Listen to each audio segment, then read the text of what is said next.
and just being really upfront with yourself. I'm not going to, so I should put my energy elsewhere. That is, like, to me, one of the easiest things when I see top producing salespeople, and you and I've had this conversation too, they are lead generators, they're networkers, they're connectors. And the idea of convincing them that they're going to somehow become obsessed about micro details in their business that other people won't is fool's gold. Just figure out how to build in a support team that takes care of that so they can stay in their lane. Is a good example. So I've always found it easy to build around people with a certain mindset because they're creating abundance in one area, so you can create the support infrastructure behind it. But for a lot of us, we haven't taken that honest look, right? We see, hey, we go to a seminar, we go to our symposium that we just went to, and it's like, you should do all these things, and then we want to, but we haven't really decided what we can really commit to or not. Yeah, it's funny because this message that we're kind of talking about, or this mindset, is so prevalent in my house right now because I have 2 kids going through big transitions. I have my oldest is starting junior high, and so it's been a big change and a shift for her. We had a rough morning this morning with her, just trying to get off to school and all of that, and it's been hard. And she finally broke down and was like, "It's hard. This is really hard." And it's like, yeah, we totally get it. And my youngest, same thing. But we go to sometimes actions will help us dictate our attitude. We don't need our attitude to dictate our actions. And I think a lot of times we get stuck when we're going to motivation and we're like, oh, I'm excited. I have all this attitude, this positive attitude. And it doesn't always then equate to us changing behaviors or doing the things that we're motivated to do, where we really see the consistent change and growth in ourselves and within our business is setting discipline and saying, regardless of what my attitude is, my action is going to be X, I'm setting out to do this today. So my attitude doesn't feel like I want to do that, or I'm not motivated to do it, but that's my goal today and I'm doing it. And a lot of times our actions will change our attitude. So that message is prevalent in my house. So it felt relevant here. For sure. And I've said this before, is that top 1%, the only true difference is they set goals, standards, disciplines, and they never deviate. Yeah, so they do regardless of how they feel. Right. They do what they're supposed to do no matter what. That's and right. That really is the difference. So I think going into 2026, if you would lay out a clear, concise, easy execution, right? Sometimes people get so involved with too many things that they don't do anything. So my plan will be simple, detailed, quantifiable, and just an easy thing for me to do. So I will do it no matter what. I think that's the key to any plan is don't overcomplicate it. And you nailed it. Make sure you're doing action items that fit you. Yes. I don't like certain things, so I'm not putting them in my business plan, but I'm going to crush the ones that I'm good at. Does that make sense? Absolutely. And delegate the stuff I don't like. And it's going to keep wins in your column because you're not getting sucked into I failed again or because I didn't do what I was already not going to do because I hate doing it. And right. If you do it, you won't consistently do it, or you won't do it as well, or it takes too long. While the motivation's there. There's all those things, but it is just, comes with time. Like, we all have to grow and add new things to our lives. Yes. But there's a recognition and a self-assessment that, you have to make in all of those, because the worst thing is to have the list of what you set out and didn't do be much larger than the list that you're doing, and having that ultimately affect your motivation because you feel like you're failing every day versus succeeding.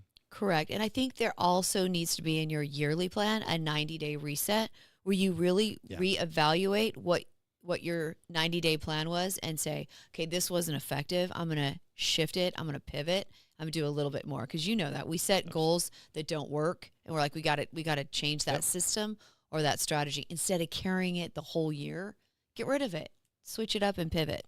Well, and bring energy into your life and into your day that complements where you're trying to go. I mean, I tell my kids, same thing my parents told me, right? Like, look around and you essentially become a product of the friends that you Well, let's talk about that. I think that's a great transition subject. All right, let's go. The friends that you hang around, which I've really in the last couple of years have impacted me, because you're right. The 5 people you hang around, you become. And I think a lot of us need to look at that. And are they causing you to grow? Are they being honest with you and telling you what you probably don't want to hear? Because that's where the growth comes in. Sure. I don't know if you've struggled with that or what you think about that. No, I couldn't agree more. You know, that the saying is, you know, if you hang out with 5 successful people, you'll become the 6th. If you hang out with 5 unsuccessful people, you'll become the 6th. You know, 100%. so yeah, no, I couldn't agree more. I think we are a product. I also think, I'll say in the spirit of being authentic, one of those things is as you grow and as you learn, it gets hard to disconnect from those people that perhaps may not be growing at the same rate that you're growing. And so it's not that you necessarily need to remove people from your life all the time, but there is an assessment, like you're saying, to look at who we are, where are we going, and are we with the right people? And so sometimes the natural breaks do happen, and it becomes a hard thing. And I think people fear those breaks. I know I do. And it becomes hard because you're like, it's almost like you have to reframe it. It's not that I'm becoming a better person than this person.